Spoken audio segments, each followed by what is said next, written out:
Olá, irmãos e irmãs, alegria estarmos juntos mais uma vez para darmos sequência nesta série que já tem nos edificado tanto, Efésios para você.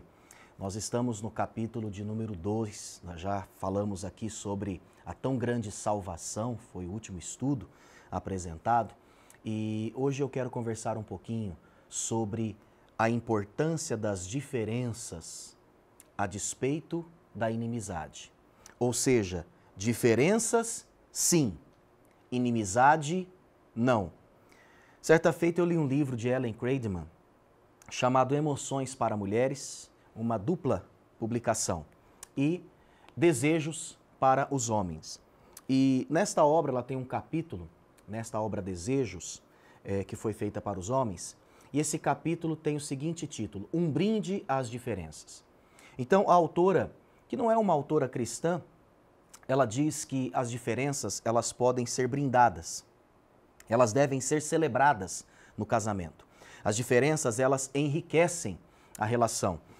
De fato, os opostos, eles podem se atrair e eles devem se atrair, mas pense nisso, pensando em relacionamento afetivo e amoroso. É muito importante que você tenha alguém diferente do teu lado, no que tange a competências, não é? No que tange aos seus talentos, quem sabe até temperamentos diferentes, mas dificilmente uma relação vai prevalecer se você tem ao seu lado uma pessoa com valores diferentes, com uma fé diferente da sua. Uma pessoa que de repente tem um propósito de vida que não tem nada a ver com o seu.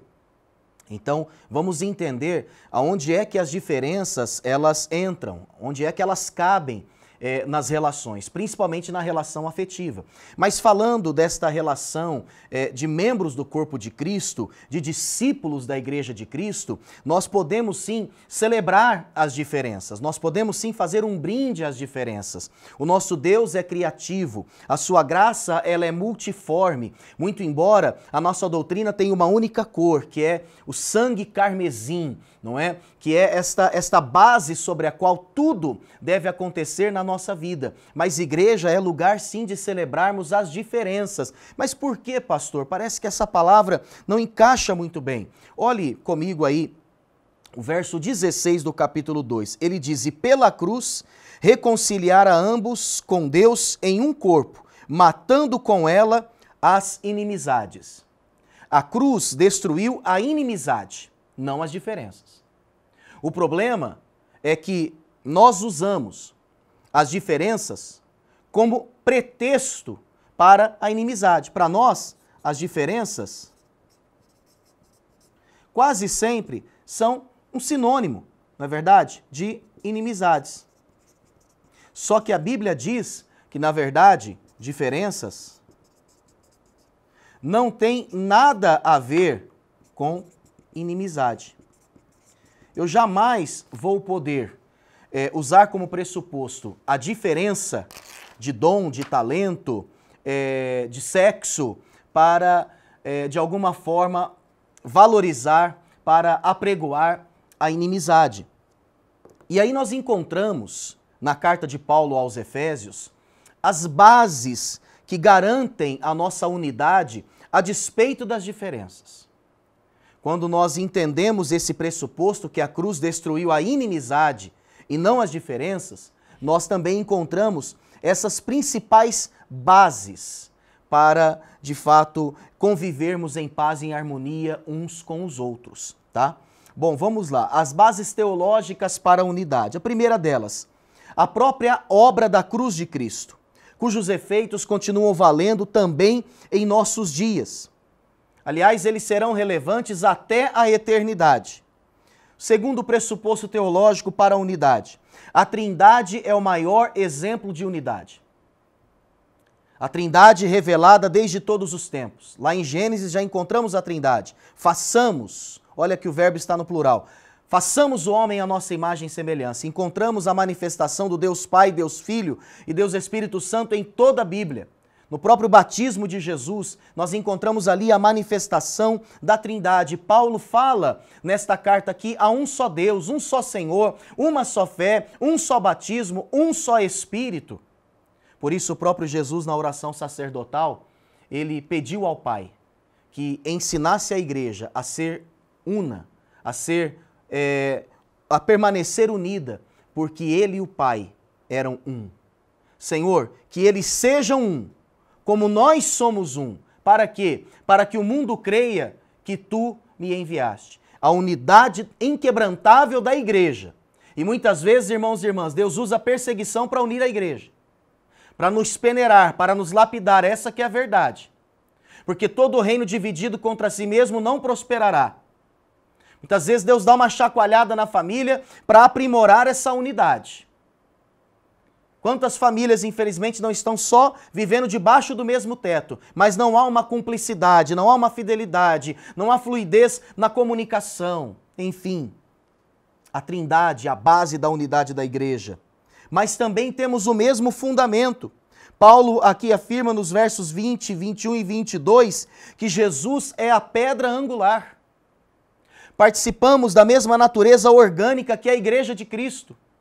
Temos o mesmo fundamento, então como não nos mantermos unidos? E se ele é a pedra angular, ele nos colocou também como peças importantes na vida da igreja. Eu sempre faço uma pergunta, né? Somos colunas ou somos enfeites, penduricalhos na igreja de Cristo?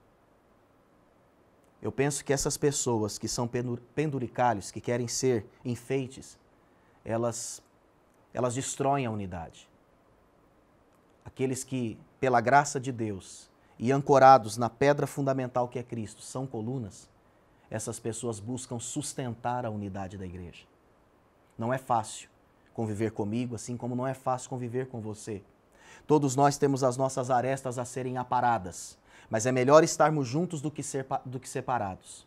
Lucila Hope, no seu livro, Aprendendo a Lidar com Gente, ela conta uma historiazinha de uma comunidade de porcos-espinhos que habitavam numa região de um clima bastante agradável, mas de súbito, de repente, veio sobre aquela região uma frente muito fria e chegou a nevar naquele local e alguns porcos-espinhos então decidiram abandonar a manada e decidiram então buscar territórios mais quentes sozinhos.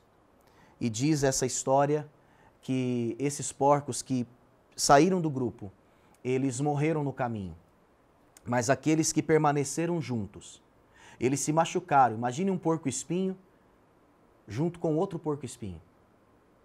Mas apesar de terem se machucado, eles juntos se aqueceram e venceram a friagem daquele tempo. Então, essa é uma ilustração que, de uma forma simples, mostra a importância de estarmos juntos a despeito de nós mesmos, a despeito dos espinhos que nós temos. Bom, se fomos perdoados e reconciliados em Cristo por meio da sua cruz, nós também devemos ser agentes de reconciliação. Com certeza o pastor Diogo que está aqui acompanhando, já vai gravar na sequência, concorda comigo. Tem pessoas que são pessoas incendiárias. Tem pessoas que fomentam brigas entre as outras, através de fofocas, de discussões, de facções. O que elas querem é ver o circo pegar fogo, essa que é a verdade. Nós precisamos de líderes que sejam pacificadores, que sejam mediadores, que sejam construtores de pontes, que tenham uma palavra que vai gerar a paz naquele ambiente, que tenham uma postura que vai reconciliar, porque se fomos reconciliados pela graça, que também sejamos agentes dessa reconciliação uns com os outros. Essa é a realidade que vamos enfrentar nas células. Sempre surgem situações entre os discípulos que devem ser ajustadas, arrumadas e mediadas por alguém que, de fato, se estabeleça ali como um mediador de discussões, de situações que parecem insolúveis. Mas vamos falar, para terminarmos esse rápido estudo aqui, sobre as bases práticas da nossa unidade. Nós ouvimos aqui acerca de algumas bases teológicas, e todas elas praticamente se resumem aonde? Na cruz de Cristo, no próprio ser de Deus, a sua presença, onipotência manifestada na Trindade. E agora de uma forma muito prática, como nós podemos garantir a unidade?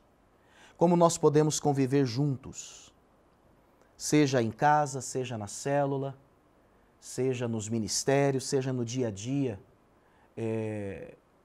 da igreja e da comunidade. Em primeiro lugar, quem tem a convicção do seu chamado não teme o florescimento de outros chamados e ministérios. Você quer ver uma pessoa insegura? É aquela pessoa que quando vê que alguém está crescendo do lado dela, já tenta puxar o tapete. Quem tem convicção do seu chamado, quem tem convicção da sua vocação, não tem medo de ver e de apoiar o florescimento de ministérios. Eu louvo a Deus porque esta igreja é uma igreja que acredita em Deus e por acreditar em Deus, acredita nas pessoas. Como é bom estarmos próximos a líderes como o reverendo Osni, como o reverendo Emerson, que nos incentivam. Desde quando eu cheguei na Igreja Presbiteriana Central, eu fui incentivado a ser mais e não a ser menos. Não mais carnal, mas ser mais daquilo que eu de fato sou em Cristo. E atingir o máximo daquilo que o Senhor preparou para a minha vida como homem, como marido, como pai, como pastor.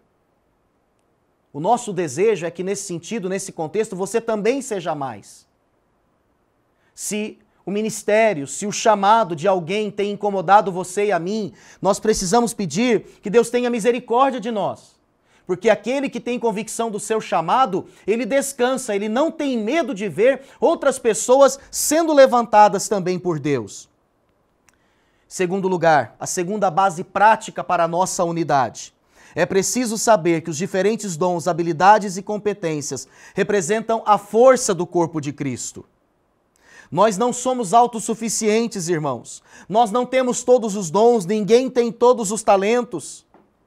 Aliás, daqui a alguns dias você irá receber um estudo sobre os dons, até para poder avaliar qual é o dom com o qual eu fui abençoado por Deus. Então, nós não somos autossuficientes. Nós não temos todos os dons, precisamos uns dos outros. Se somos interdependentes, quando não priorizamos o bem do nosso próximo, nós acabamos sendo prejudicados. Vou explicar isso aqui melhor. Você depende de mim e eu dependo de você. Nós dependemos de Cristo. Lembra daquela musiquinha antiga? Quem nasceu na igreja vai lembrar. Bruno vai lembrar. Eu preciso de você, você precisa de mim. Nós precisamos de Cristo até o fim, sem cessar, sem parar, sem vacilar, por aí vai.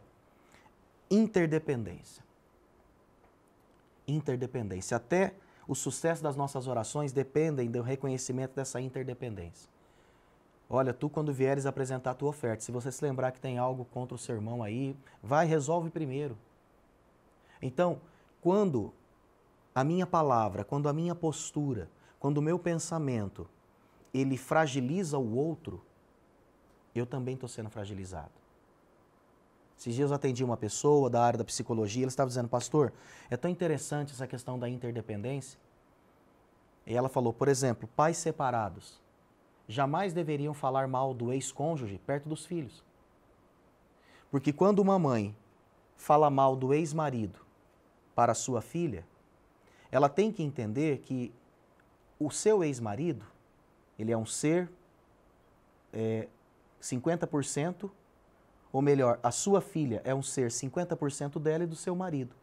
Então, a partir do momento que ela fala mal do ex-marido, ela está atraindo toda essa maldade para a sua família e para a sua filha. Porque a sua filha ali está também como representante do pai. 50% é o pai que ali está. Então, cuidado com esse tipo de postura que vai tentar fragilizar o outro, porque nós é que terminamos também como fragilizados nessa história. A Bíblia afirma em Mateus 5:23 que não podemos apresentar as nossas ofertas ao Senhor com discórdia em relação aos nossos irmãos. Apenas reforçando o que eu já disse aqui anteriormente. É muito importante que você entenda que a comunhão que temos com Deus, ela é vertical, mas ela também precisa ser horizontal. João, na sua primeira carta, ele diz, amados, vamos amar uns aos outros, porque o amor vem de Deus. Todo que ama é nascido de Deus e conhece a Deus. Se você não ama, não conheces a Deus, porque Deus é amor. 1 João 4, versos 7 e 8. Então, está aí a importância realmente de vivermos essa comunhão. A falta de perdão gera podridão e envelhecimento. Esses dias, ouvindo uma líder missionária, itinerante, ministrar, ela falava: eu perdoo não porque o outro merece, mas porque eu sou inteligente. Então, perdão também é sinal de inteligência. Porque, de alguma forma, esse benefício está vindo sobre mim. Está vindo sobre mim. Gente, nós somos tão mesquinhos às vezes que nós queremos cobrar as pessoas daquilo que elas não nos devem. E não significa que é legítimo, num relacionamento, você se julgar credor, você é sempre o credor e o outro é sempre devedor. Nós fomos perdoados pela graça, nós não pagamos nada, Ele pagou tudo por nós. Mas tem pessoas que são tão mesquinhas, que de repente dentro de uma relação, quando elas descobrem que o seu parceiro, lá atrás, antes de a ter conhecido, fez algo ruim, aparentemente profano, perverso, então essa pessoa agora quer cobrar uma conta, uma promissória que já foi rasgada por Jesus. Mas eu nem estava com você. Ah, mas por que você não me contou? Não é assim, pastor Diogo? Por que você não me contou, quando a gente se conheceu, o que você já tinha feito? Ah, meu Deus do céu, quanta ignorância. Eu, como pastor, irmãos, eu aconselho a não contar nesses casos específicos. Você já pediu perdão a Deus? Você nem estava com essa pessoa? Por que agora você vai abrir todo o teu passado para essa pessoa, para colocar um monte de pulga atrás da orelha dela? Vamos ter sabedoria, irmãos e irmãs. Vamos ter sabedoria. Então não queira cobrar da pessoa algo que ela não te deve. Vamos entender isso. A falta de perdão, ela gera podridão e ela gera envelhecimento. Sustentar comunhão no corpo exige o nosso esforço. Efésios 4:3 diz isso. Quero ler esse texto. Procurando guardar a unidade do Espírito pelo vínculo da paz. Suportando-vos uns aos outros em amor, diz o verso 2, também do capítulo 4.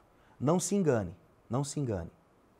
Jesus, ele conquistou essa unidade, ele nos reconciliou na cruz. Mas não pense você que se você não levantar todos os dias, disposto a sustentar a comunhão com seu irmão, com a sua irmã, que isso vai acontecer de um modo automático. Entenda a necessidade de um envolvimento, de uma coparticipação nesse aspecto, para que haja unidade do corpo de Cristo. E terminando, antes de ostentarmos quem nós somos, vamos nos lembrar de onde nós viemos, irmãos e irmãs. Isso garante humildade, sabia? Quando você lembra de onde Deus te tirou, quem você foi, quem você é hoje. Às vezes até os dons que Deus nos dá, títulos que a gente carrega, às vezes até o nosso tempo de igreja faz com que a gente se sinta melhor. A exemplo daqueles trabalhadores da vinha que foram trabalhar na primeira horário da manhã e quando receberam os últimos trabalhadores, então os primeiros se achavam mais dignos. Porque estavam ali há mais tempo. Ninguém é dono da vinha, a não ser um só.